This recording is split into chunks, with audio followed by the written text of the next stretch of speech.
Stop puffing your chest out like that. Wait a minute, I don't think I'm recording. Yeah, it's recording. I just have good posture, that's all. It's part Samoan.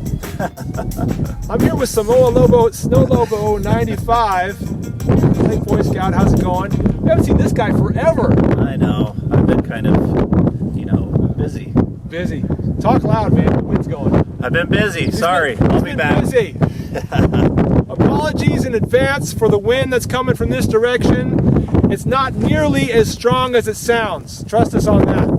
SnowLobo and I are going to be shooting some guns. This is the Kahr CM9. We're taking some shots with it.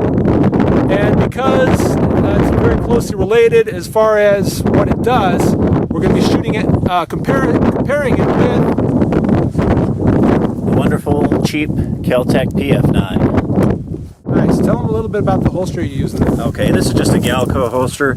I think actually, I'll have to look up the number, but it's not actually for the PF9. Okay. I can't remember if it was actually for a Kahr, like PM or CM series, but okay. There's the number right there, and maybe you can annotate it in. Sure. So, but it fits pretty good. Nice. And right now I've got my Kahr, actually one of those fun little remora holsters. It's the one that kind of springs open a little bit.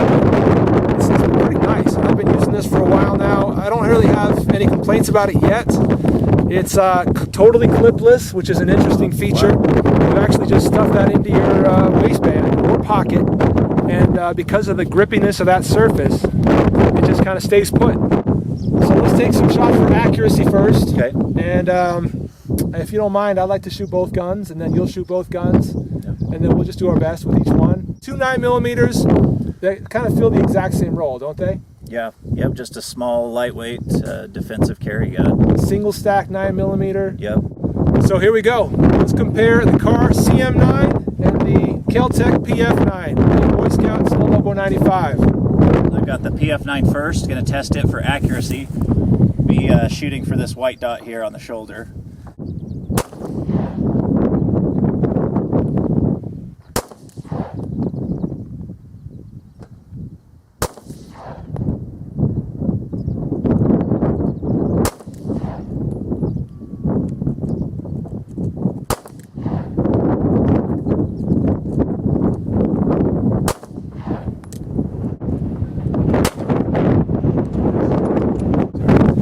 SnowLobo95 shooting the Kahr CM9 7 yards.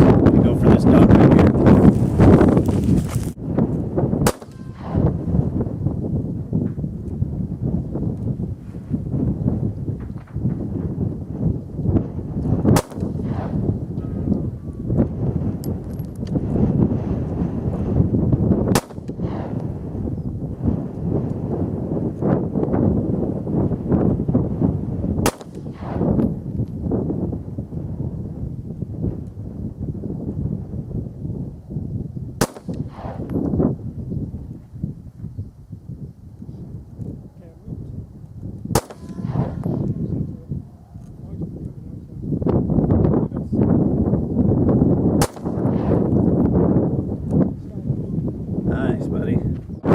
Okay, late Boy Scout this time. Gonna shoot the Kel-Tec PF9 and just see how I can do for maximum accuracy.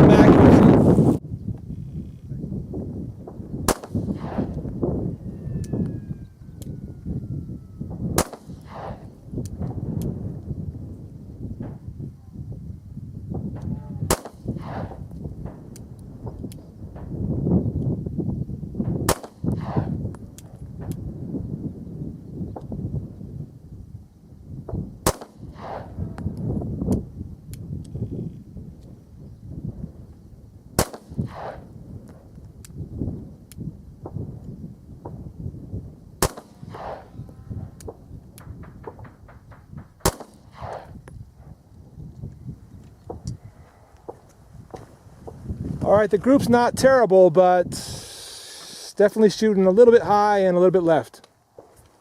And now I'm shooting the Kahr CM9 at this white dot right here. Let's see how I do. Okay, first bobble with the Remora holster. Reached for my gun and the whole thing came out. Could be a problem in an emergency. Maybe I just don't have my pants tight enough.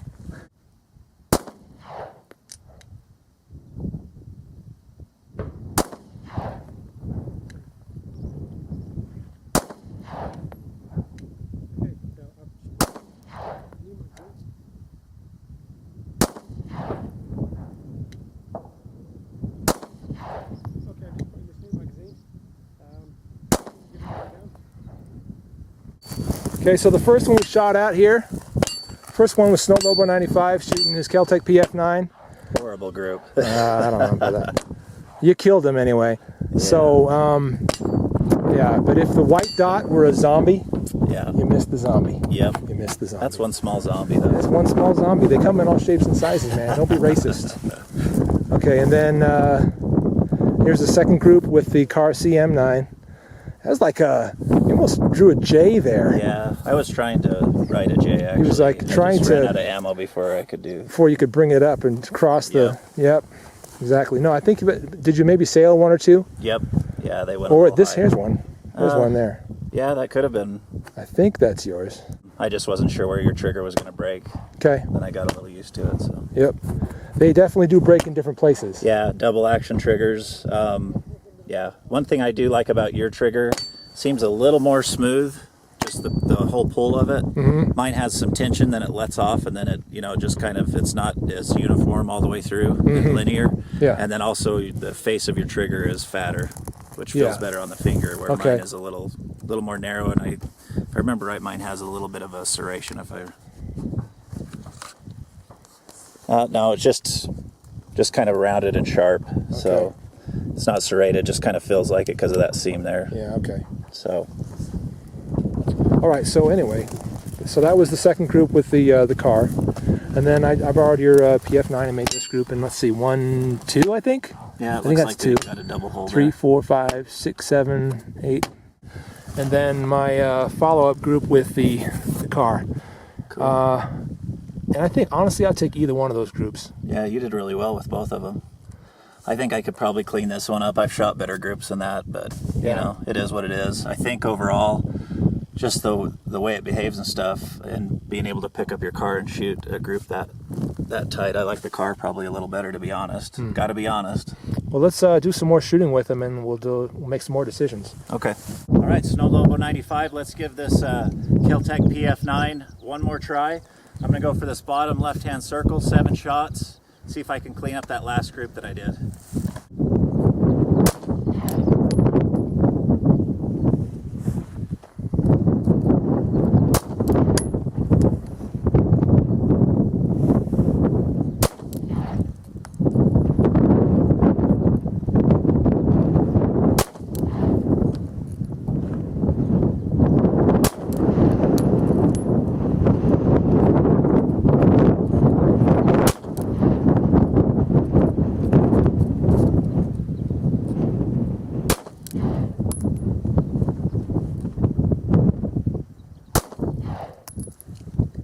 SnowLobo here again. I'm going to shoot the Kahr CM9 for the second time. I'm going to go for this bottom dot.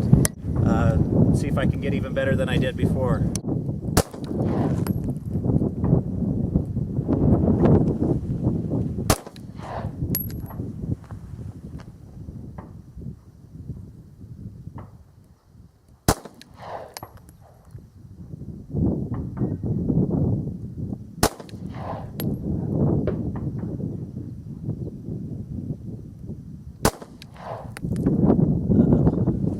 That one, that was my fault. Oh, it went pretty low, yeah.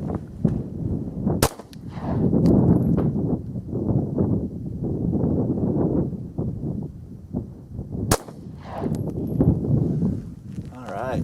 Still getting used to when it breaks, but it is smooth. You got 2 kind of low, but overall, that's a really awesome group. Yeah, I think with a little more practice on this gun, I could probably be shooting, easily sub 2-inch groups from this range, and I could probably even get it down to 1 inch a lot of times. This gun is just, the trigger is very smooth, and that's a big deal on a double action trigger with a gun of this size. Mm-hmm. That may be one of the biggest factors for accuracy. I agree. Late Boy Scout, I'm going to put some shots through the Kel-Tec PF9 again, this time through this white dot right here.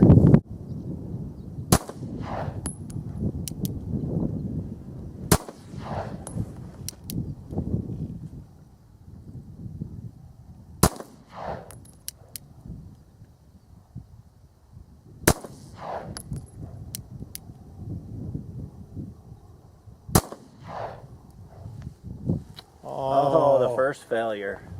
First failure in the Caught it on PF9. video. Just so you guys can see it. Failure to extract, eject, whatever you want to call that. First time, right? Yeah, first time in, well, probably over 300 rounds right now. All right. It's That's cool. with some Remington UMC ammo. It can happen to just about any gun.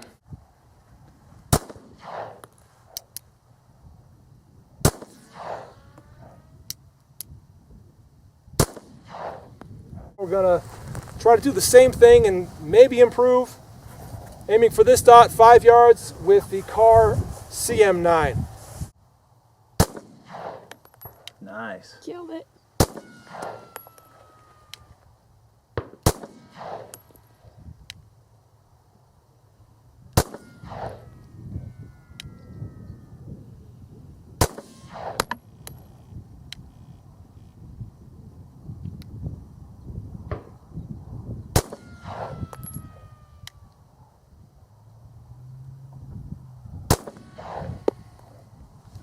Nice group, man. So here's SnowLobo's first group. Right there with the PF9. All right. So, you know, I wouldn't mind taking this if it wasn't for that. That's acceptable, I think, for a self-defense gun, at least for me and my skill level. Yeah. This was with the Kahr CM9 of the late Boy Scouts. Did really well. Pulled a couple of them just because, like I said, just getting used to that trigger. And every gun is a little different. And if it's one you're going to carry, you know, for defensive purposes, you probably should really learn it and put enough rounds where you're comfortable knowing where it's going to break and how it's going to handle. Absolutely. All right, so I started with the Kel-Tec PF9 and did, I guess, on par with what SnowLobo was doing. Yeah. Maybe a little bit wider. Or maybe a little bit better. I don't know. They look pretty good, man. Well, it's not too bad, but again, it's a situation where you're getting your target for sure. Yeah. It's accurate enough for what it is. But I think that as we move over to the Kahr group, definitely tighter. Oh yeah, that's a great group. I mean, I think I nailed awesome. that one the first or second shot. 2, 3, 4, 5, 6, 7. What? Yep. I don't know. I think they all hit. I saw them all hit. They didn't go over, so. So I might have gotten 2 or 3 all in here. I don't know, but yeah. Very tight group. So it ended up quite a bit tighter there. It may be that I've put 200 plus rounds through my gun and I'm more comfortable with it, but then again, you've put a lot of rounds through your gun. Yeah. So I don't know, the data's kind of telling me maybe we got, what do you think, dude? More accuracy on the Kahr? Yeah. Oh yeah. It handles just a little bit better. Not that I'm talking down my Kel-Tec. I love the gun. I'm not either. It's been a great gun. And I think there's probably people out there that could shoot it much more accurately than probably you or I could. Sure, without a doubt. That was the first failure that we saw. Kind of a weird one. I hope I don't see a bunch of those or I'll probably sell the gun, but mine's been really reliable so far. And but you know, I like the Kahrs too. I've always liked them, especially now that they've come out with the CM9. Is that recent? Because I've just heard of it recently. Yeah, it is pretty recent. Let's do something. Let's lay the guns down and look at them and then just talk a little further. Okay, sounds good. Let's go to that.